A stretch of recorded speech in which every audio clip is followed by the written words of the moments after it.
الحمدللہ رب العالمین والصلاة والسلام علی سید المرسلین اما بعد فاعوذ باللہ من الشیطان الرجیم بسم اللہ الرحمن الرحیم۔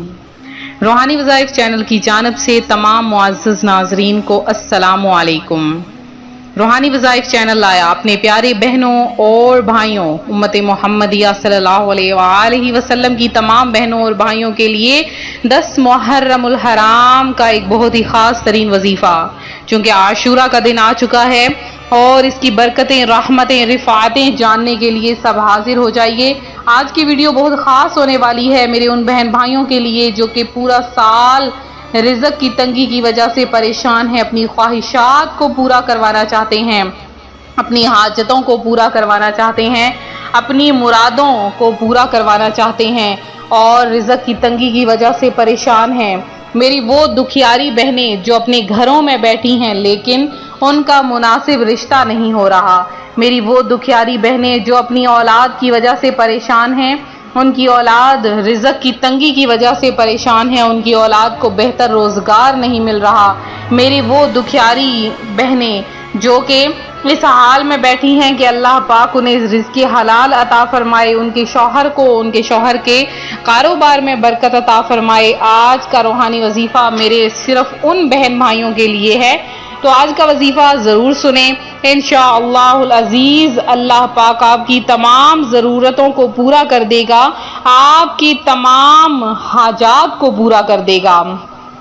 حضرت امام حسین رضی اللہ تعالی عنہ جو کہ شہدائے کربلا ہیں، جو کہ شہید کربلا ہیں، آپ کی زندگی سے درس حاصل کریں، آپ ان کی زندگی سے ایسا درس حاصل کریں کہ آپ غریبوں کی مدد کیا کرتے تھے، آپ مسکینوں کی مدد کیا کرتے تھے۔ وہ کیسے کہ حضرت امام حسین رضی اللہ تعالی عنہ اہل بیت نبوت کے سخی گھرانے سے تعلق رکھتے تھے۔ سخاوت کرنا، غریبوں کی مدد کرنا، مسکینوں کی مدد کرنا، یہ ہر چیز وراثت میں آپ کو ملی تھی۔ آپ کے دروازے سے سائل خالی ہاتھ نہ جاتا۔ ایک مرتبہ ایک سائل حضرت امام حسین رضی اللہ تعالی عنہ کی خدمت میں حاضر ہوا اور دروازے پر دستک دی۔ آپ اس وقت نماز میں مشغول تھے۔ نماز سے فراغت کے بعد دروازے پر تشریف لائے، دیکھا سائل واقعی محتاج اور ضرورت مند ہے۔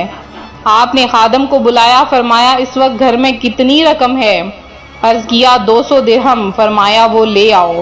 عرض کیا یہ صرف اہل بیت کے خرچ کے لیے ہے۔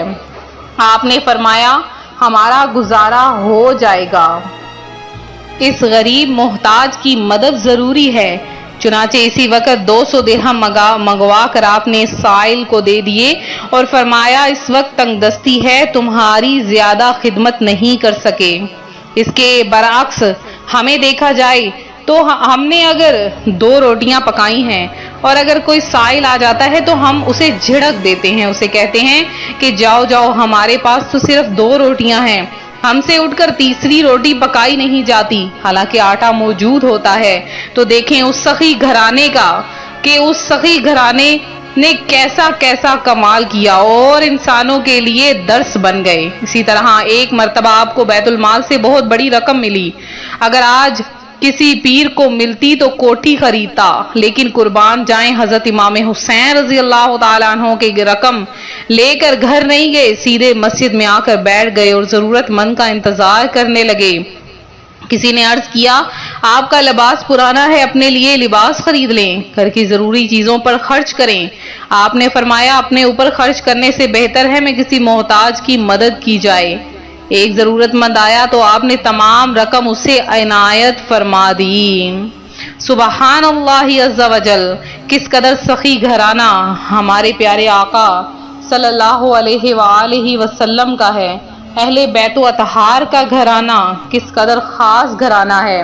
تو آپ نے عاشورہ کے دن یہ کام کر لینے ہیں، اللہ پاک آپ کی تمام حاجتوں کو پورا کر دے گا، آپ کی تمام پریشانیوں کو حل کر دے گا۔ عاشورہ کا دن جو کہ برکت والا دن ہے، اس میں آپ نے روزہ رکھنا ہے، صدقہ کرنا ہے، کسی بھی غریب محتاج یتیم کو صدقہ کر دیں، کوئی بھی چیز صدقہ کر دیں، اس میں پیسے بھی آ سکتے ہیں، کھانا بھی آ سکتا ہے، کپڑے آ سکتے ہیں، کوئی چیز بھی آپ صدقہ کر دیں۔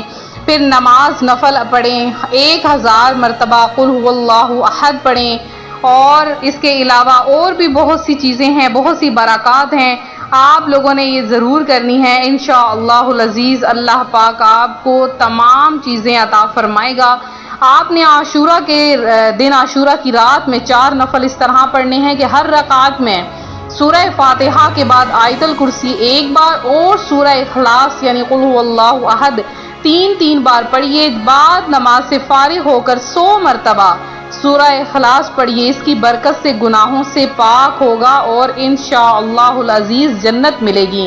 اور جو عاشورہ یعنی 10 محرم کے دن 1000 مرتبہ سورہ اخلاص پڑھتا ہے، خدائے رحمان اس پر نظر رحمت فرمائے گا، اور جس پر خدائے رحمان نظر رحمت فرمائے گا تو اسے کبھی عذاب نہ دے گا۔ حضرت مولا علی شیر خدا کرم اللہ تعالی وجہ الکریم فرماتے ہیں کہ عاشورہ کے دن 1000 مرتبہ سورہ اخلاص ضرور پڑھ لیجئے۔ آج روحانی وظائف چینل جو آپ کے لیے خاص طور پر عمل لے کر حاضر ہوا ہے وہ ہے قرآن پاک کی ایک چھوٹی سی سورت سورہ کوثر کا وظیفہ، جو کہ بہت ہی خاص ترین عمل ہے۔ یہ عمل آپ نے کیسے کرنا ہے؟ آپ نے 10 محرم الحرام بعد نماز عصر صرف 300 بار سورہ کوثر پڑھ کے کھانے کی کوئی بھی چیز جو آپ کے گھر میں موجود ہے اس پر آپ ایصال ثواب کر دیجئے۔ اہل بیت و اطہار اور جتنے بھی میدان کربلا میں شہید ہوئے ان کے لیے، اور آپ لوگ سورہ کوثر پڑھیں، سورہ اخلاص پڑھیں، اور یہ تمام کا ثواب آپ نے میدان کربلا میں شہید جتنے بھی ہوئے ان کو ایصال ثواب کریں۔ اس کے بعد آپ جو بھی دعا مانگیں گے اللہ پاک آپ کو وہ عطا کرے گا، آپ کی تمام حاجتیں پوری ہوں گی، تمام خواہشات پوری ہو جائیں گی۔ تو یہ تھا ہمارا آج کا عمل، ہمارا آج کا روحانی وظیفہ جو روحانی وظائف چینل آپ کے لیے لے کر حاضر ہوا ہے۔ ایک بات آپ لوگوں سے عرض کروں گی کہ 10 محرم الحرام کے دن اپنے گھر والوں کے لیے رزق کو کشادہ کیجئے، اللہ پاک آپ کو پورا سال بے شمار رزق عطا فرمائے گا۔ اور اپنے گھر میں لنگر شریف بنائیے، محافل کا اہتمام کیجئے، وہ بھی اچھے طریقے کے ساتھ۔ اللہ پاک ان تمام چیزوں کی برکتوں سے آپ پر اپنے رزق کے دروازے کھول دے گا۔ تو میرے جن بہن بھائیوں نے خصوصی دعا میں حصہ لیا ہے ان کا نام ہم بھی دعا میں شامل کیا جائے گا، اور اس کے علاوہ مزید جنہوں نے دعا میں حصہ لینا ہے وہ بھی ضرور دعاؤں میں مزید نام شامل کروائیں انشاءاللہ العزیز۔ مدینہ منورہ میں روضہ المنورہ کے سامنے، روضہ رسول صلی اللہ علیہ وآلہ وسلم کے سامنے ان کا نام لے کر خصوصی دعا کی جائے گی۔ تو آپ لوگ بھی دعاؤں میں اپنا نام شامل کروائیں اور مزید زیادہ سے زیادہ دعا میں اپنا نام شامل کروائیں۔ تو انشاءاللہ العزیز 10 محرم الحرام کے دن عصر کی نماز مدینہ منورہ میں ادا کی جائے گی، اور وہاں پر آپ کے لیے خصوصی دعا کی جائے گی۔ تو ملتے ہیں اپنے اگلے وظیفے کے ساتھ، اپنی دعاؤں میں یاد رکھیں، اپنا خیال رکھیں، فی امان اللہ۔